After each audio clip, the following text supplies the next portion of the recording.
Donc, ce qui nous donne 200 000 fois 9,8, 101 960 000 newtons. Pour ceux qui souhaitent utiliser l'écriture scientifique, on va avoir 9,96 fois 10 puissance 6 newtons. Bien. Alors, comme on sait que le poids et la force du sol sur la fusée se compensent, alors ça veut dire que ces deux forces sont égales. On peut conclure avec une petite phrase. Avant la force de pousser, la force du sol sur, la force du sol sur la fusée, c'est égal aussi à 1,96 fois 10 puissance 6 newtons. Vous mettez une petite phrase de conclusion en reprenant les termes de la question, qui serait le poids et la force du sol sur la fusée valent 1,96 fois 10 puissance 6 newtons. Bien, on passe à la question suivante. Déterminer combien de moteurs RD180 aurait-on besoin au minimum pour faire décoller la fusée? Alors,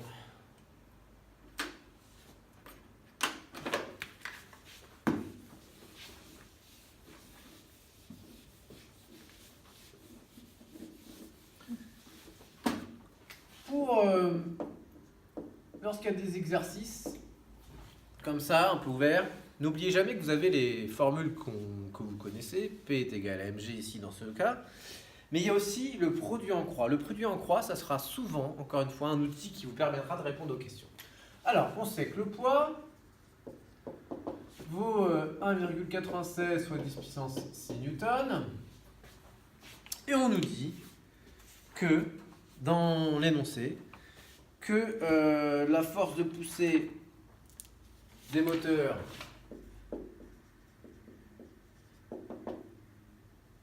RD180 vaut 450 kN. Alors, on nous dit ça dans le document 3. Du coup, on est d'accord que lorsqu'on a la fusée,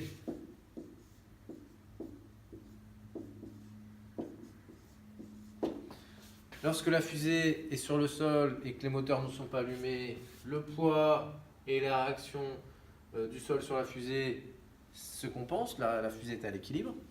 Lorsque cette fois-ci, les moteurs sont allumés, quelle va être la valeur de la force de poussée à partir de laquelle la fusée va décoller? Il va falloir que la force de poussée soit plus grande que le poids pour que la fusée puisse décoller. C'est le principe du bras de fer. Vous avez deux personnes qui se battent au bras de fer. À quelles conditions les bras vont bouger? Si j'exerce une force contre mon adversaire et que ma force exercée est plus grande que la sienne, ma main va bouger. Et dans ce sens-là. D'accord? Dans le sens où la force est plus grande. A l'inverse, si mon adversaire exerce une force plus grande, du coup, vu qu'elle est plus grande, il va y avoir mouvement dans l'autre sens. Et puis si les deux forces sont égales, elles vont se compenser, nos bras ne vont pas bouger. Mais ici, c'est le même principe. Pour que la fusée puisse décoller, il faut que la force de poussée totale soit plus grande que le poids. Alors total, pourquoi total? Parce qu'on peut mettre plusieurs moteurs. Alors du coup, la question, ça va être combien de moteurs? Alors première possibilité, on fait le calcul avec un moteur, puis deux moteurs, etc. Puis on cherche la valeur de la force de poussée totale telle que la force de poussée totale soit supérieure à 1,96 fois 10 puissance 6. Il y a une façon plus rapide de faire cela, c'est utiliser le produit en croix et de se dire la chose suivante. Nombre de moteurs.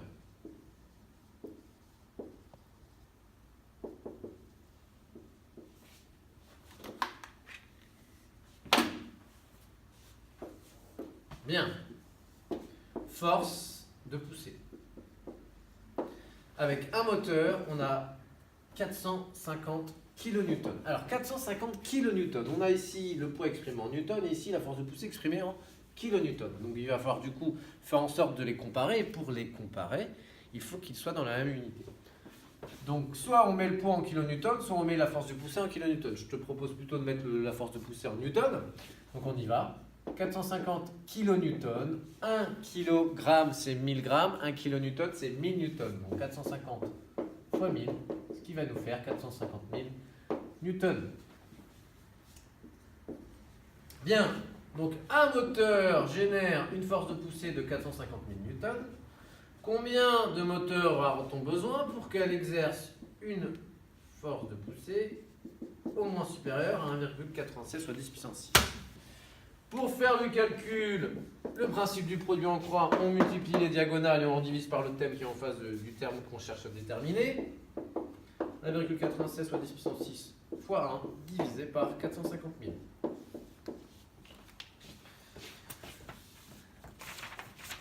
On réalise le calcul à l'aide de la calculatrice.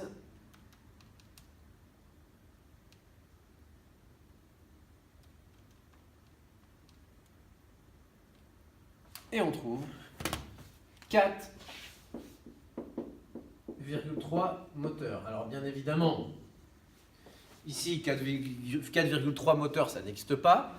Donc soit on prend la valeur 4, soit on prend la valeur 5.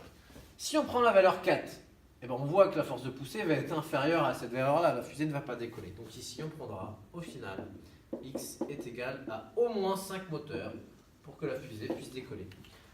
Voilà. Donc encore une fois, l'importance du produit en croix. Y penser. Un jour, si on est bloqué, ne pas hésiter à penser à ce produit en croix qui vous sauvera de bien de belles situations.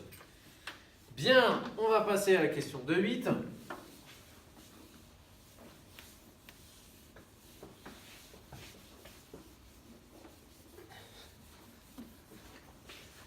Alors, la question de 8.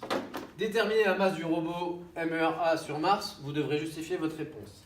Alors ici, il y a pas mal d'élèves qui se sont trompés. Ils ont essayé de recalculer la masse à partir du poids et de l'intensité du champ de pesanteur. Il y en a qui sont allés confondre le poids et la masse. N'oubliez jamais, la masse est une grandeur intrinsèque, c'est-à-dire qu'elle ne dépend pas du lieu où elle se trouve. Que l'on soit sur Terre, sur Mars, sur la Lune, la masse restera toujours la même. Donc au final, les robots sur Terre ont une masse, la masse de MERA sur Terre vaut 185 kg. Sur Mars, elle vaudra toujours 185 kg. Et comment on justifie? On dit que la masse est une grandeur intrinsèque, c'est-à-dire qu'elle ne dépend pas du lieu.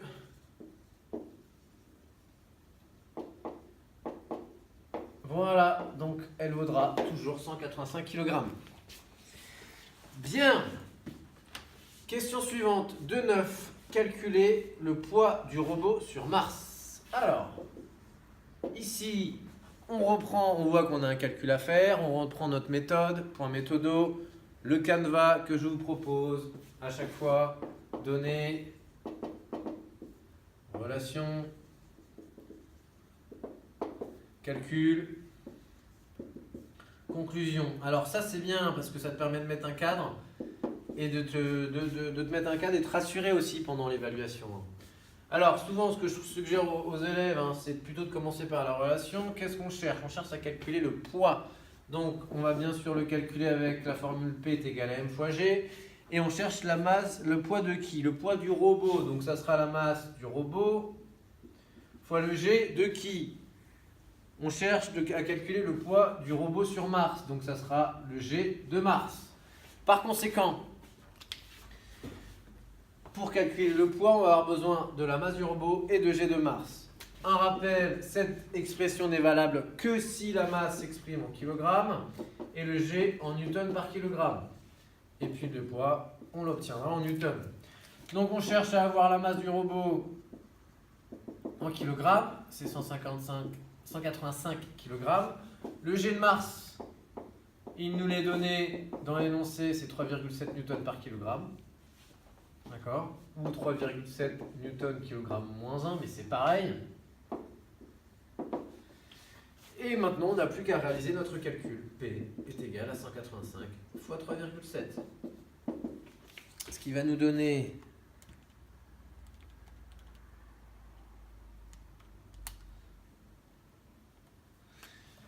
684,5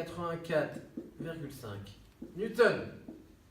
Alors, si on veut l'écrire en écriture scientifique, ce qui va nous donner 6,845 fois 10 puissance 2 newtons. Bien. Alors, dans les données, je vous prie de m'excuser, dans les données, on nous avait donné 3,71. Donc, je refais mon calcul. Ce qui nous donne plus exactement 686,35 newtons. Alors, pour l'écriture scientifique, 6,8635 fois 10 puissance 2 newtons. Une remarque, la masse du robot, on nous la donne avec 3 chiffres. 1, 2, 3. Le G de Mars, on nous le donne avec 3 chiffres. 1, 2, 3. Donc ça veut dire qu'au résultat, il va falloir qu'on ne garde que 3 chiffres. Alors avec ça, ça veut dire concrètement qu'on va arrondir à l'unité, donc 686. Et ça veut dire qu'ici, on va ne garder que 3 chiffres. 1, 2, 3. Et voilà. Ça, c'est important. Hein. Bien comprendre les chiffres significatifs. Les données nous sont données ici avec 3 chiffres et ici 3 chiffres. On ne garde que 3 chiffres à la fin. On met une petite phrase de conclusion. Le poids du robot sur Mars est de 6,86 soit 10 puissance 2 newtons. Si tu ne sais plus comment, à l'aide de ta calculatrice, mettre ta calculatrice en mode scientifique, je te rappelle qu'il y a un tuto sur la chaîne à ce sujet. Bien. Enfin, on passe à la dernière question.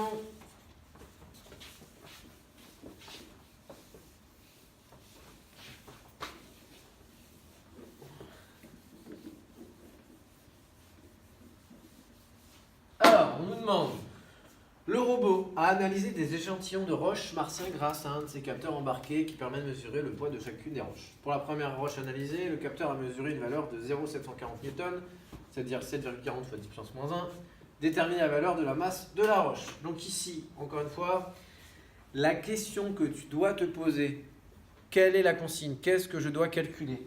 Et lorsqu'on regarde, déterminer la valeur de la masse de la roche. Donc cette fois-ci, ce que tu cherches, c'est la masse. Or, on n'a pas de formule toute faite avec la masse. Donc du coup, on voit qu'on nous donne le poids dans l'énoncé. Ça veut dire que on réutilise notre canevas de d'habitude, données, relation, calcul,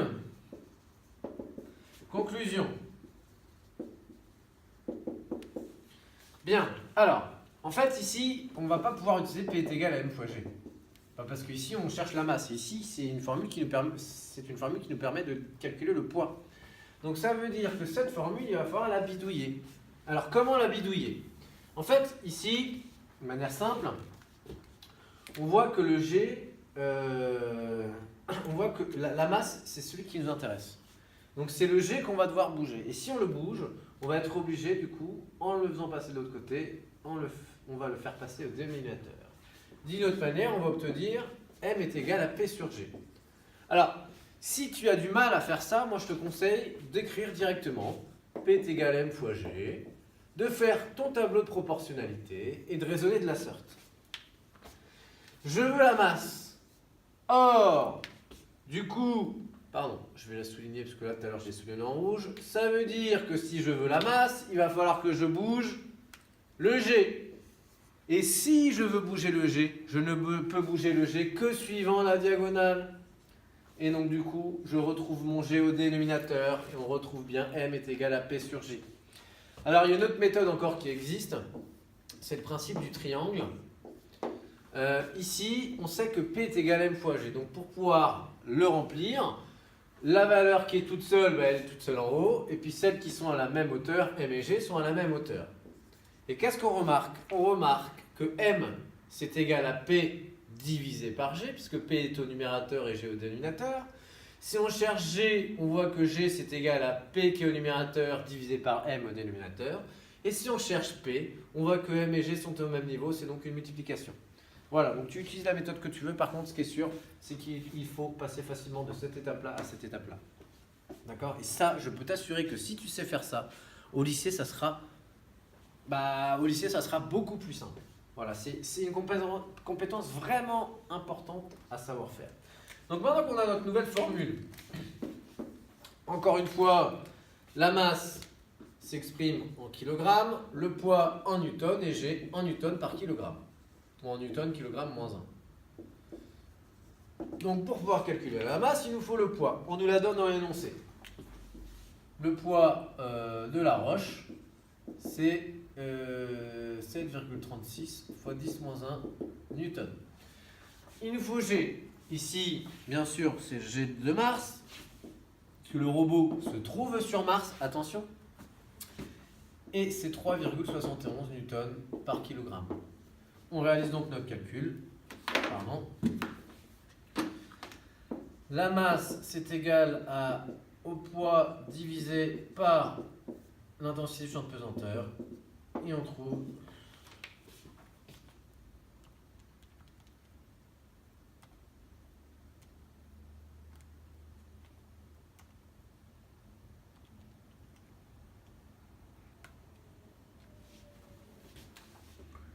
0,198.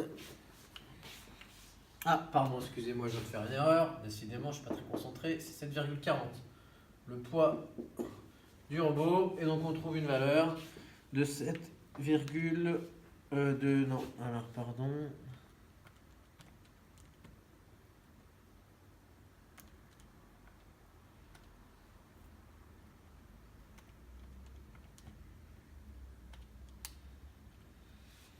De 0,199.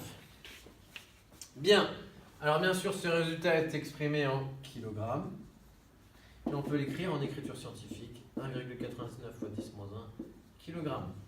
Alors, on nous a donné 3 chiffres pour le poids, 3 chiffres pour le G. Ça veut dire qu'ici, on doit garder 3 chiffres. Donc ici, 1, 2, 3, j'ai bien arrondi au bon chiffre. Et donc du coup, on respecte bien les chiffres significatifs. Bien, voilà. Bon, n'oubliez pas la phrase de conclusion en reprenant les termes de la question. La valeur de la masse de la roche A est de 0,189 kg. On peut la convertir d'ailleurs au passage en grammes, qui va nous faire 199 grammes. Voilà, si tu as des difficultés, n'hésite pas à reprendre cette évaluation, à la refaire. Et si tu as des questions, dans les commentaires ou tu viens me voir en classe.